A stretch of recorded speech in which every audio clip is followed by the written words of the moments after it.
Nah, kalau minggu lalu kita telah belajar ukuran pemusatan data, hari ini kita akan belajar materi selanjutnya dari statistika, yaitu ukuran penyebaran data. Nah, tujuan dari mempelajari ukuran penyebaran data ini yaitu yang pertama, peserta didik dapat menghitung simpangan rata-rata data berkelompok, kemudian peserta didik dapat menghitung varian data berkelompok, yang ketiga, peserta didik dapat menghitung simpangan baku dari data berkelompok. Nah, langsung saja untuk yang pertama yaitu untuk simpangan rata-rata. Nah, simpangan rata-rata di sini kemudian kita singkat sebagai SR, di mana rumusnya untuk mencari simpangan rata-rata ini adalah sigma I sama dengan 1 sampai K untuk FI dikali X I min X bar. Nah, X I min X bar di sini adalah harga mutlak per sigma I sama dengan 1 sampai K FI atau menunjukkan frekuensi.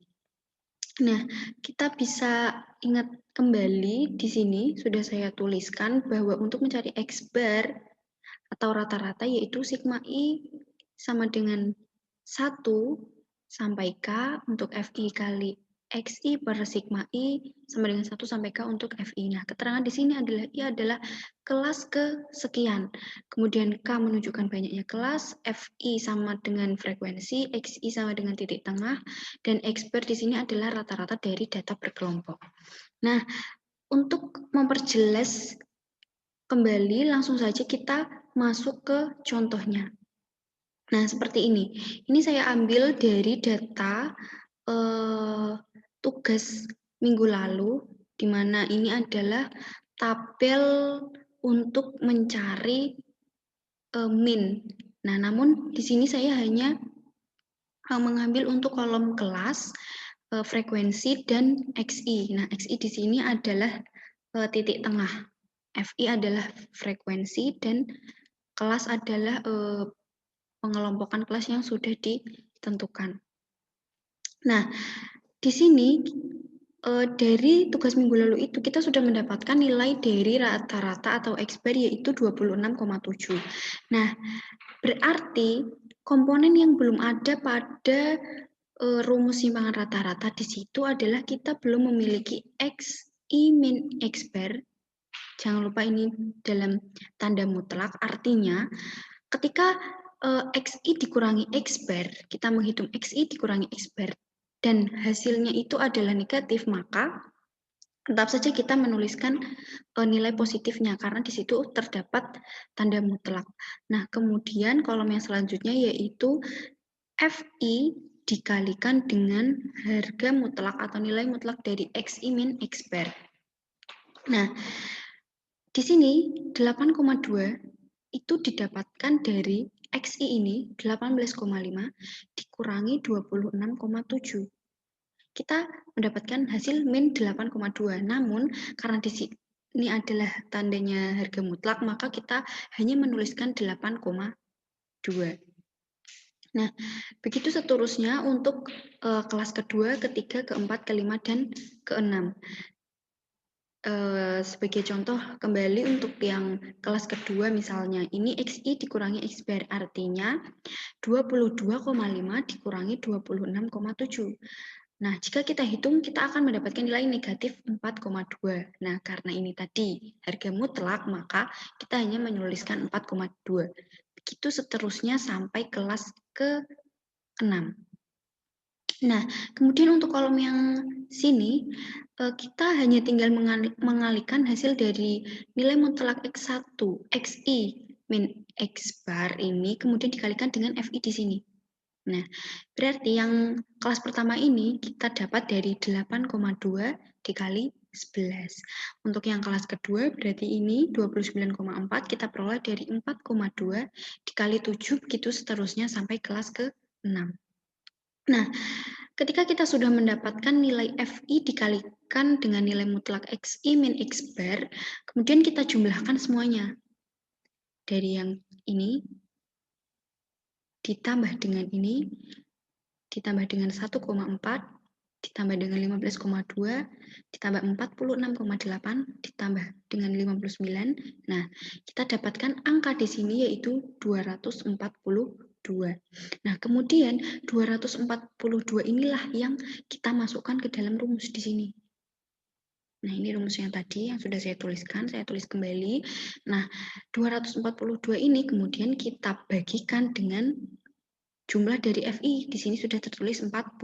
Sehingga 242 per 40 sama dengan 6,05. Artinya simpangan rata-rata dari data atau tabel distribusi frekuensi untuk permasalahan ini kita peroleh 6,05. Nah, kemudian yang selanjutnya yaitu varian dan simpangan baku. Nah, varian dan simpangan baku ini saling berhubungan karena di sini kita punya S kuadrat, S kecil kuadrat. Nah, S kuadrat ini adalah menunjukkan varian. Dan ketika S kuadrat ini, kuadratnya kita, kedua ruas kita kuadratkan dan kita akan memperoleh S. Nah, nilai S di sini adalah yang dimaksud dengan simpangan baku. Jadi, simpangan baku itu adalah akar dari varian. Nah, kita bisa lihat di situ bahwa rumus dari varian adalah sigma I sama dengan 1 sampai K untuk FI dikalikan dengan XI min X bar kuadrat per sigma I sama dengan 1 sampai K untuk FI. Dan untuk S di sini kita hanya mengakarkan hasil dari S kuadrat yang sudah kita hitung sebelumnya. Nah, bisa dilihat pada bagian keterangan di sini bahwa S kuadrat itu sama dengan varian, S adalah simpangan bakunya, I adalah kelas keberapa dari permasalahan yang diberikan, kemudian K adalah banyaknya kelas, dan XI adalah datanya atau nilai tengah, kemudian X bar di sini adalah rata-rata. Nah, langsung saja untuk mempermudah atau memperjelas rumus yang sudah dituliskan, kita lihat pada contoh berikut. Masih sama, ini masih data yang tadi. Nah, tujuannya adalah kenapa saya menggunakan data yang minggu lalu, agar kalian itu tahu perbedaannya. Jadi kan tidak berubah-ubah kan datanya, sehingga kalian bisa langsung tahu, oh ternyata bedanya tuh di situ, bisa kelihatan kayak gitu. Nah, kemudian, di sini kan kita sudah punya kolom kelas FI, XI, dan XI min X bar. Harga mutlak dari XI min X bar ini adalah yang ada pada tabel sebelumnya untuk mencari simpangan rata-rata.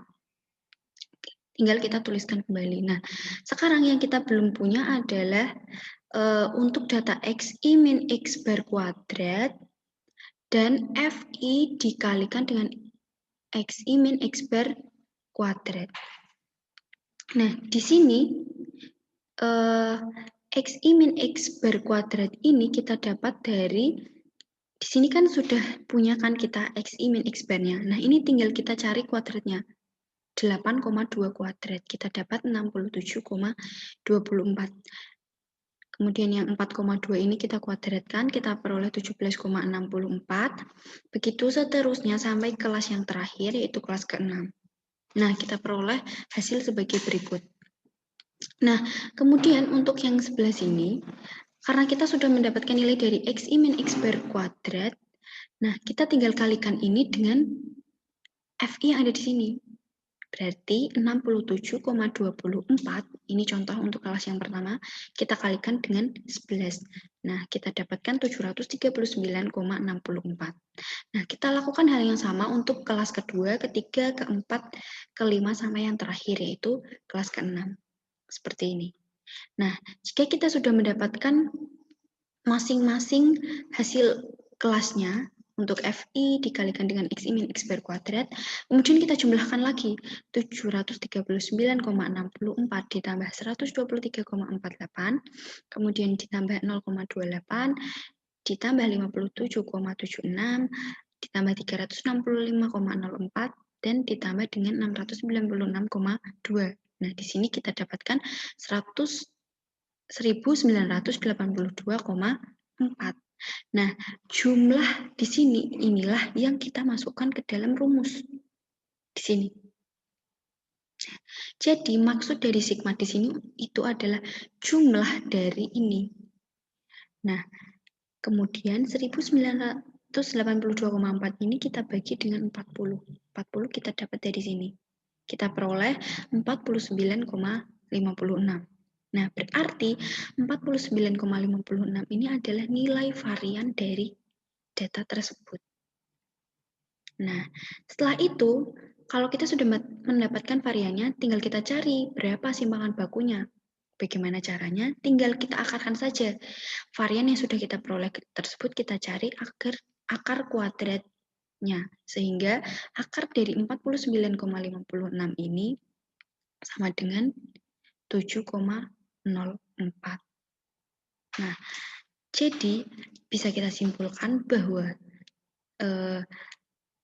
varian dari permasalahan kali ini adalah 49,56, kemudian simpangan bakunya adalah 7,04. Nah, kurang lebih itu 3 pembahasan mengenai simpangan rata-rata, varian, dan simpangan baku. Nah, apabila nanti ada pertanyaan, bisa langsung disampaikan melalui WhatsApp group. Nah, demikian untuk pembahasan mengenai ukuran penyebaran data pada pertemuan kali ini.